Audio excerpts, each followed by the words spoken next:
Good day. Welcome to Doc Willie and Liza Live. Ang pag-uusapan natin ngayong araw na ito ay tungkol sa brain drain ng mga doktor at nurses at medical tourism.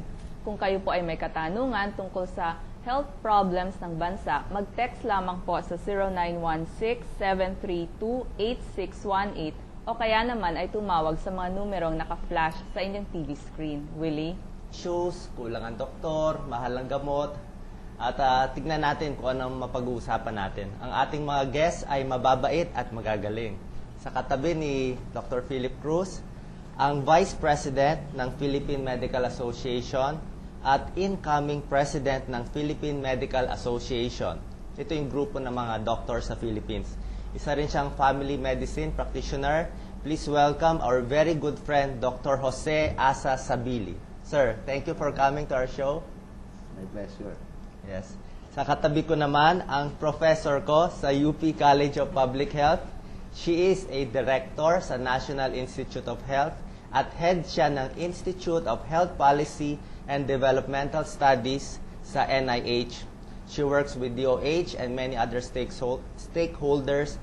Aking professor, Dr. Marilyn Lorenzo. Ma'am Lynn, batiin natin ang televiewers.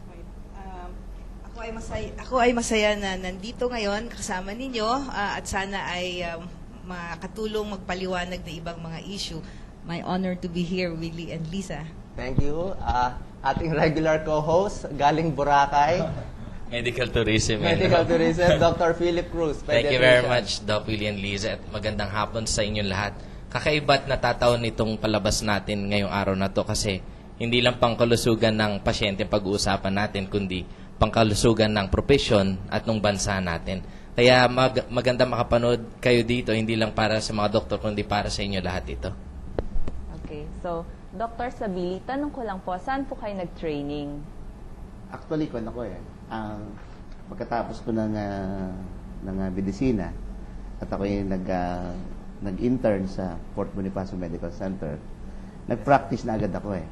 Nagtayo ako ng hospital at ito'y nung makita ko na nakakatulong sa mga mahihirap dahil nag-clinic ako sa Lower Bikutan at napamahal ako sa mga mahihirap doon na alam mo naman doon, mga CD crowd.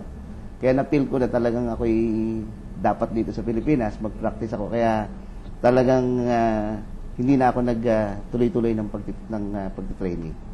Thank you. Dr. Lynn Lorenzo, saan din po kayo nag-training?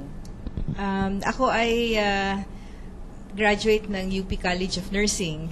Pagkatapos, gaya ni Doc, ako ay na-immerse agad sa rural health work. Ang unang trabaho ko ay maging all-around nurse sa Brooks Point, Palawan. Nagtayo yung kapatid ko ng surgical hospital at ako yung kanyang kaisa-isang nurse.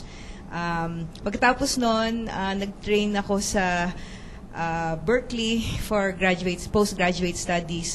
Doon nga ako naging interesado sa pag-aaral tungkol sa health policy. At ito nakita kong paraan upang makatulong doon sa pagtatag ng magandang environment para dito sa atin sa Pilipinas. Bali, Ma'am Lynn, ano itong mga proyekto nyo? Kahit overview lang dito sa National Institute of Health, itong ginagawa nyo na tumutulong? Ang Institute of Health Policy and Development Studies ay isang research group.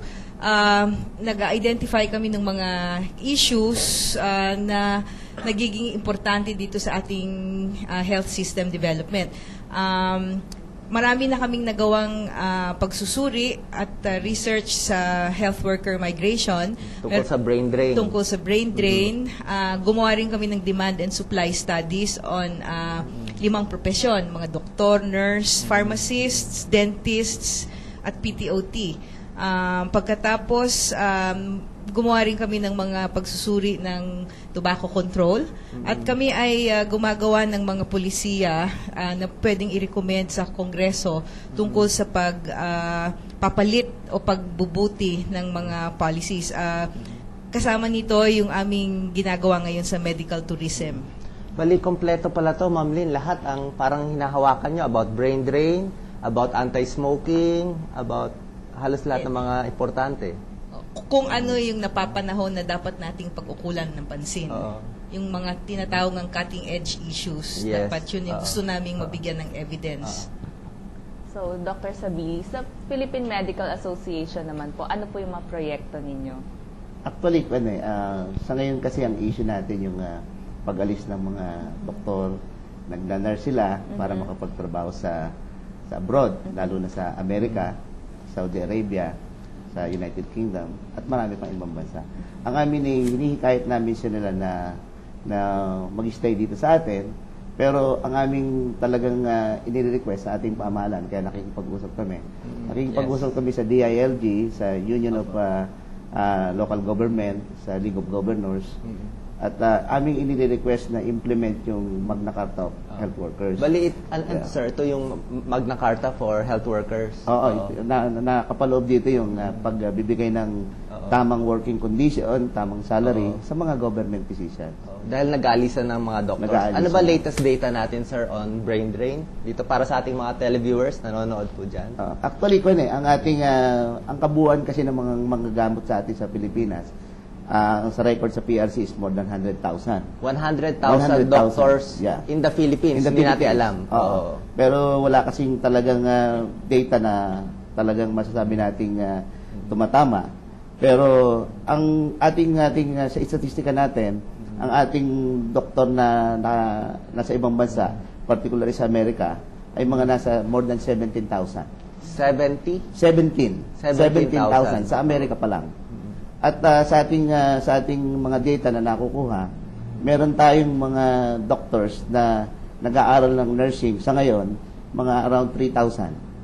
Nung last year merong mga nakatapos na, kumuha na ng board, mga around 2,500. At ang ating produksyon ng mga doktor, ang mga nag-i-exam, every year ay mga 2,000. At ang nakakapasa dyan ay kalahati lang, mga 1,000. So, pakonti na pakonti ang mga doctors natin. With that reality, talagang masasabi natin na sa loob ng mga ilang taon pa, kung hindi gagawa ang ating pamahalaan ng effort upang matulungan ang mga state universities na ang kanilang enrollment ay tumaas, mabigyan ng subsidy, talagang dadating ang panahon na ang doktor sa atin ay kakaunti, magkakaroon nga tayo ng brain drain. Na pag-usapan din, Dr. Sabili,